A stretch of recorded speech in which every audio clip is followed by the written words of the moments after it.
गरज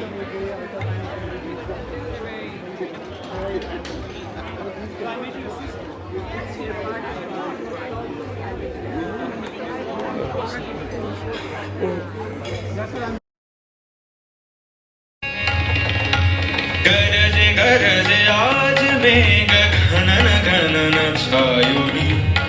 Tonight is another special night, a night full of celebrations and a theme that is so dear to all of us, transforming to a healthier life.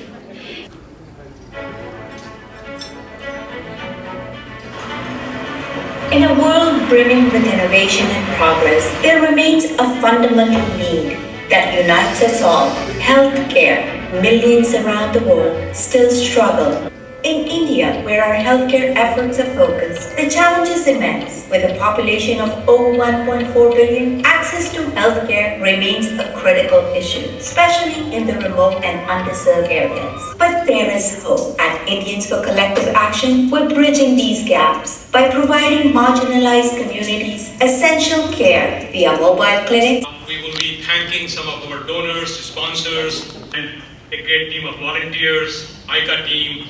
So ICA, we work with the 75 plus non-profit organizations in India as well as in the USA. A few years back is ponds for farming, and to date we have constructed over 400 ponds in West Bengal, Uttar Pradesh and Maharashtra, and the cost of these is not very expensive, and this is giving the livelihood, income generation to these farmers as well as the water to their animals and income generation. What it is doing actually is raising the groundwater level.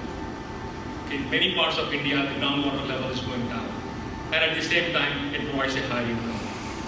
Another good thing which I like about it, you see the payoff within 12 months. It's not like that you got to wait years and years if you are in education, which is very important and it must be invested in. But with this program, actually, we see, right away. Today, I'm thrilled to announce the launch of ICA's $10 million Social Impact Sustainable Fund. Wow. And this fund is not just an investment, it's a catalyst for change. We will be backing visionaries who are reshaping our world, social entrepreneurs whose innovations tackle our most pressing challenges. Together, we will be investing in a future where innovation meets compassion, where economic viability aligns with social responsibility. So join us in this journey to create lasting positive change for generations to come. I'd like to invite our guest of honor, Consul General Dr. Srikar Reddy and Reshma.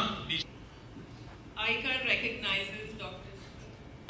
Srikar Reddy, Consul General in San Francisco, for his distinguished leadership in strengthening the ties between the US and India. Thank you, Reshma ji, for your kind words of introduction. I am delighted to participate in this 56th annual event of ICA on 2 counts.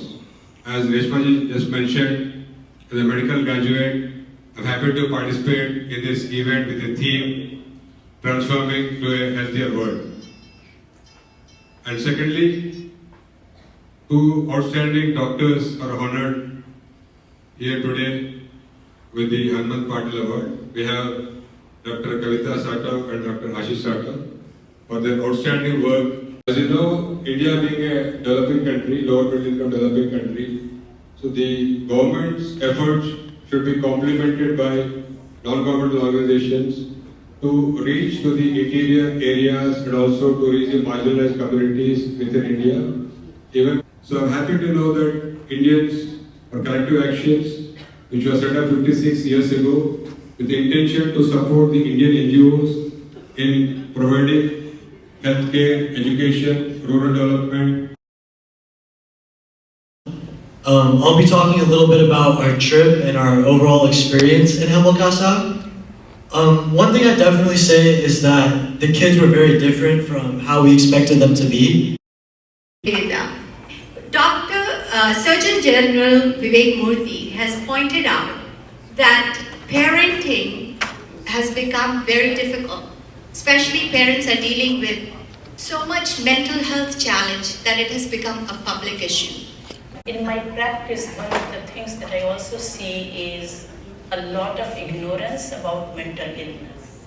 The name and the logo of the school was coined by the late Pandit Birju Maharaj ji.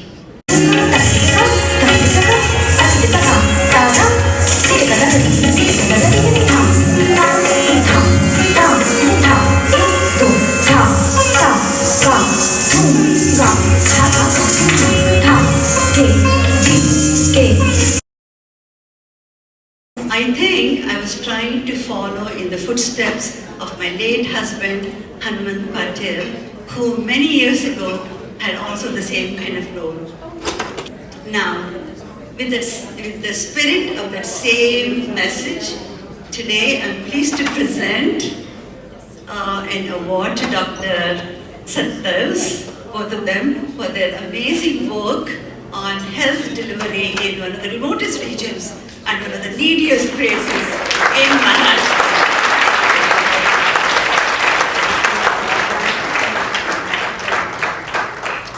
He said that you are going to meet 300 more friends. So I thought it's a golden opportunity to meet you all and expand our work and extend. My grandfather, Mr. Vasantrao Ambedkar, who followed Gandhian philosophy through his life. Mahatma Gandhi ji said that real India lives in villages and you should go to village to serve. That was our major source of inspiration. So I decided in 7th standard that I will go to some village and provide medical services. The next challenge was to get a like-minded wife. And I had 4 criteria for wife, that she should be MBBS doctor at least from government medical college, and she should be ready to provide medical services to the poor tribal people of Belgaum, and she should be from the different caste. Caste is the biggest hurdle for development of India, and I thought only intercaste marriage is the best thing which will provide sustainable solution to this problem. One patient came, pregnant patient came, she was post-day. So as a teaching we say that you may need a cesarean section, so better go to city. But the relatives came next day and they were saying that we are able to see the head, but the traditional birth attendant is unable to deliver. So madam, please come. So I was not well equipped with carrying instrument. I went with my small cataract surgical set.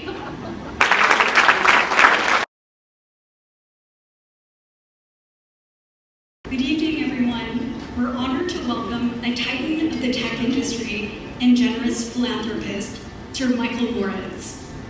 Forbes in 2012 ranked him as the #1 venture capitalist on the Midas list. Remarkably, companies Michael has funded now have an aggregate public market value exceeding $1.5 trillion. He was appointed as the Knight Commander of British Empire for his contributions to global community and for his philanthropic work. Mike, it is such a pleasure to have you here, and we request you to join us on the stage. Indians for Collective Action recognizes Michael J. Moritz for his exemplary leadership in transforming lives globally, especially in San Francisco Bay Area, with venture investments and community development. Mike, we met in 1993. Seems like yesterday.